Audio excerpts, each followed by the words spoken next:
Welcome back. In business headlines this week, does the NFL need a new business game plan? And consumers got a double whammy regarding the dangers of shopping online and in stores.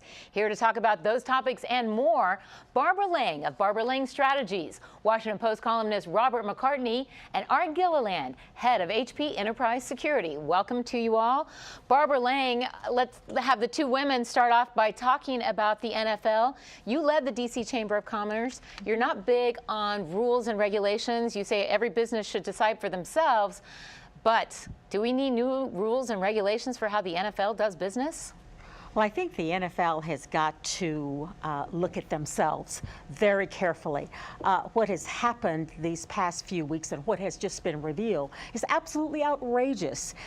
When you look at business themselves, I don't like lots of regulations, and so I think I'd leave it to businesses looking at their own conscience. But what has happened to the NFL, and it's all about money, Rebecca, as you know, at the end of the day, it is about money. And that's where I'm going to bring in Bob McCartney, because listen, I spend all of my volunteer time working on child abuse and domestic violence. So I am going to play devil's advocate, Bob, and say, even though the NFL is treated as a nonprofit, we'll save that for another day, it is a business. And if these guys are winning, and some of them have not yet been convicted, although we're learning some of them have, do you keep your star team in until you're forced to do otherwise? Well, I think that you have to act to protect the reputation and the integrity of the organization, and especially in a business like and it is a business like the NFL, you know, your reputation and what your fan base and what the general public thinks about you is tremendously important. I mean, they don't just rely on their public reputation for fans, they also rely on their public reputation to get public financing for stadiums and for all kinds of interconnections with the public sector. So I think that it's very important for them to move much more strongly towards punishing and adequately anybody who's involved in domestic abuse like this. They just got a terrible black eye from this whole experience, and they need to learn from it. Interesting choice of words, yeah, but it was deliberate. Yeah. Well, you wrote a really compelling column this week saying that all men need to clean up their act. But sitting here with Barbara and myself, I'm not going to make you defend all men. I'm just going to say that the viewers should watch it, because now I'm going to turn to Art and let him completely off the hook on the NFL, because you say another important thing in terms of branding your business took a big hit this week, and that's cyber security. Home Depot following the malware problems that Target faced as well. Is this something that we should just expect as consumers, or do we need to pick our retail stores more carefully? Yeah, I think sadly what you're going to see is more of these exposures, because the adversary, the bad guys, they're already inside most of these companies because they're so professional. I mean, you're literally dealing with someone who specializes and only does this one thing to break in, and then they may sell that access to someone else who just steals stuff. Now, I have to say, I've seen you talk about this at length, because I give HP kudos. They posted a kind of a tutorial that you've done for all businesses to look at, so I recommend that people take a look at that. But one of the things that really struck me from one of the speaking engagements you did is you said, the problem is when this happens to you, whether you're Home Depot, Target, or whomever, is the perception of negligence. You say that's not necessarily fair, that these guys aren't necessarily being negligent, but there's that perception. So how do you deal with it? Yeah, I mean, I think you have to have a plan, right? If you figure they're going to get in, you better be spending your time looking to try to find the bad guys inside your environment that look like good guys. So they've stolen passwords from your people and they're inside. The second thing is you got to have a plan for after it's gone all the way through. Because you got to manage PR, you got to manage your customer relationships, you got to get out there. It's not just about the technology you buy and put in, it's the people and process and the entire plan that these companies have to deal with when they try to figure out how to deal with cybercrime. Bob McCartney, another organization experiencing some glitches. You've written about the DC Health Exchange. Right.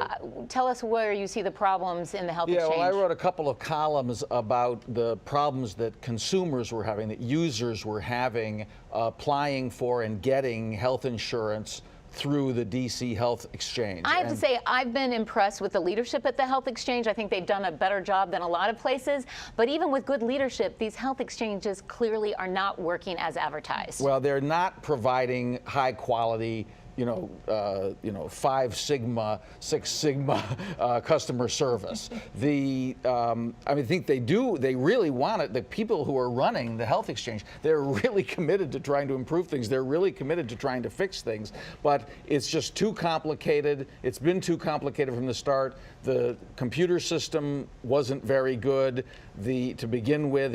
It's very hard to navigate the system. So a lot of fixing to do. A lot of fixing, and then when you have problems, it's very hard to solve them. I mean, this is what I've found from a lot of users and from brokers who try to help people navigate this system. Bob says even Harvard-educated scholars can't crack the system. Barbara, you have been brought in under your new role as a business consultant by the Health Exchange to try and help them fix the problem. What are they going to try and do? Well, I'm not working on those problems. You don't have to be the IT lady. No. Nobody would ever hire me to fix their IT. No, we're doing some other things with them. But I think that, and I'm very sensitive to all the problems that Bob has written about. And when I was at the chamber, we heard some of that as well. I think we all have to take a little step back, though. This was so much that they were trying to get done so soon. You didn't support the whole health care plan in the beginning because you said it was going to be too onerous and hard for businesses, but it is what it is. It is, and so you've got to figure out how we make it work.